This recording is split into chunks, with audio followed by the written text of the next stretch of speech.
Today, Anton promoted a woman who claims she's living in her SUV. I exposed the whole operation from the beginning to the end. All right, let's break this down. Technically, today's February 28th, 2026. It's the end of the month, and normally I'd be talking about something else besides Anton Daniels. But am I lying when I say he's still popping up everywhere? He's right, damn right. There's one more allegation out there about Anton Daniels that we have to address. And let me be clear, it's not like we're embarrassing him. Anton Daniels does a fine job of embarrassing himself all on his own. Down, down, down. Here's the thing that needs attention, especially for those of you following the black sector of YouTube content.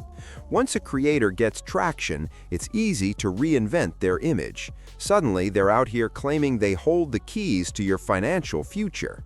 Join my Patreon at $10, $20, $50, $100 a month, and I'll teach you how to bag chase and get rich. One strategy Anton Daniels uses is reviewing other creators who are struggling financially.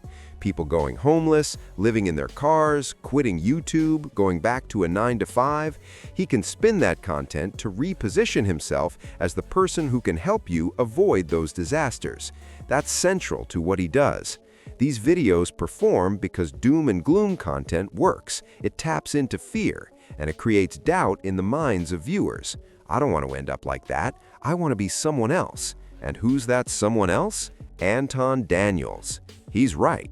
You see, Anton Daniels constantly shows off his lifestyle, driving nice cars, rocking expensive watches, flaunting homes he's purchased, all to cement himself as a life coach. Now sure, part of the money comes from YouTube. He's a view machine and makes a ton on the platform. That's true. But a lot of his income comes from coaching, Patreon, and other recurring revenue streams aimed at people chasing information they could probably get online for free. And that right there is the biggest issue with Anton Daniels. Let's see, the longest job he kept was what, 4 years? 4 years? So let's see here. Team leader, quality control. That don't sound like a millionaire to me. Help desk agent, web designer, and developer. Perform troubleshooting of hardware, software problems over the phone. Oh, call center agent. Okay. Shout out to Ricky Manor. He dropped this video back on February 14th, 2025, almost a year before the whole Corey Holcomb situation blew up. And honestly, what he's saying checks out. If you look at Anton Daniels' LinkedIn or resume, none of his career is actually built on financial consulting or real estate expertise. It's not. If Anton were actually in those industries, he'd be so busy doing the real work that there'd be zero time for YouTube. He's from Detroit, plenty of opportunities for banking, stock, or real estate work. But Anton spends the majority of his time creating content, streaming, and building his online brand. Someone grinding 80, 90 hours a week at content creation is a content expert, not a financial analyst.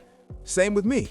I've been creating content consistently for 10, 11 years, adapting from live streams to shorts, navigating all the platform changes, and helping other creators scale, even some bigger than me. But I am not a financial coach.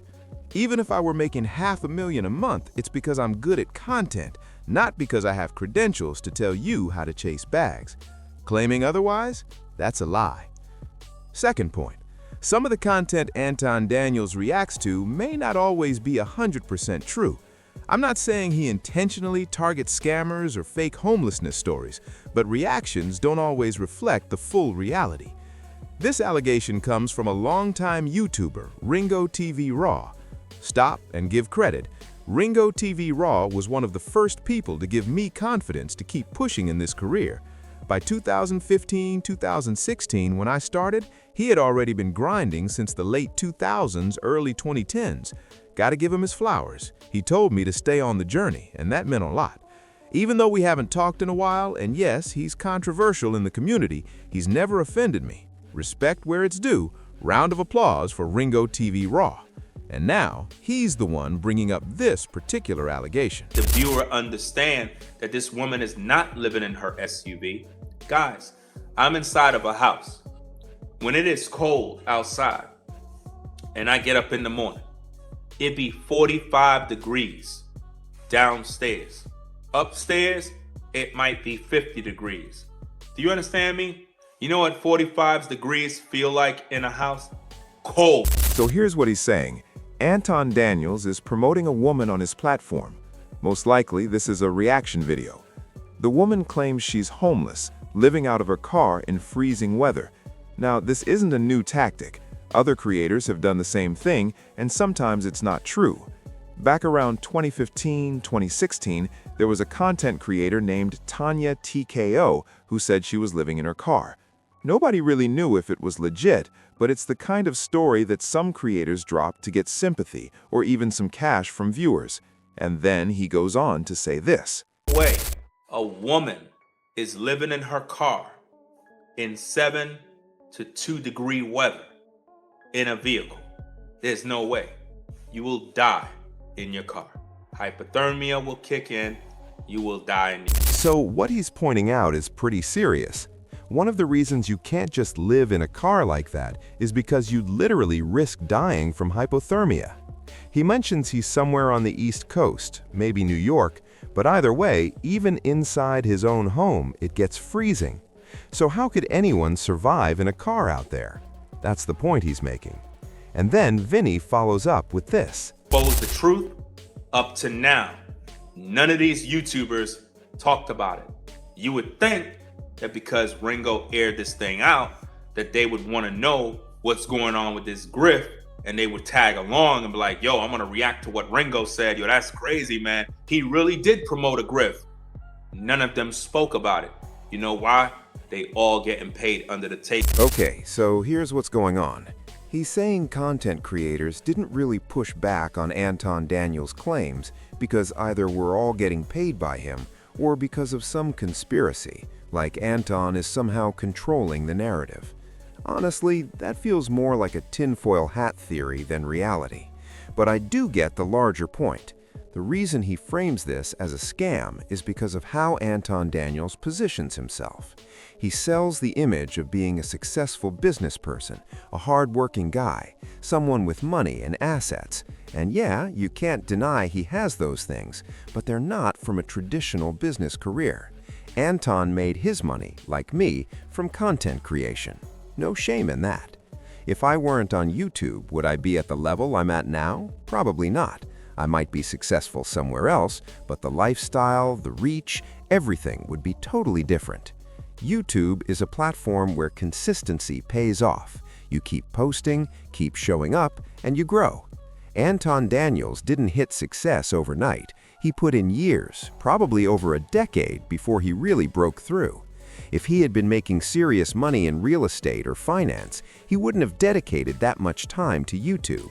That platform is where the majority of his money, fame, and influence come from, and we need to be honest with the audience about that. Financial credentials? He doesn't have them. We were never stockbrokers. If you want real financial advice, go to the pros. Fidelity, Vanguard, BlackRock. Bitcoin? Same deal. Seek licensed experts. YouTubers cannot truly grow their wealth. What creators can do is share their journey, their wins and fails in content creation, and teach you to make better videos, find editors, or improve your sound. That's it. Our financial growth came from being skilled content creators, being polarizing, being lucky, and hitting the right timing. My own growth? Luck, timing, skill, and showing up during the 2015-2016 Black Manosphere wave alongside Obsidian and Angry Man. 2017 brought Kevin Samuels and Sunday Rumbles, which opened the door to greater Black YouTube. That's when collaborations, live streams, and revenue opportunities exploded. That wasn't something you could teach. Luck, timing, opportunity. Fast forward to 2026, and the landscape has changed. Shorts, live streams, full-time creators, younger audiences. Many creators now reach people I can't because I'm 44. The game has evolved. All I can do is tell you what worked, what I've learned, and what the reality is. YouTubers create content, build influence, but they're not financial advisors. That's the truth.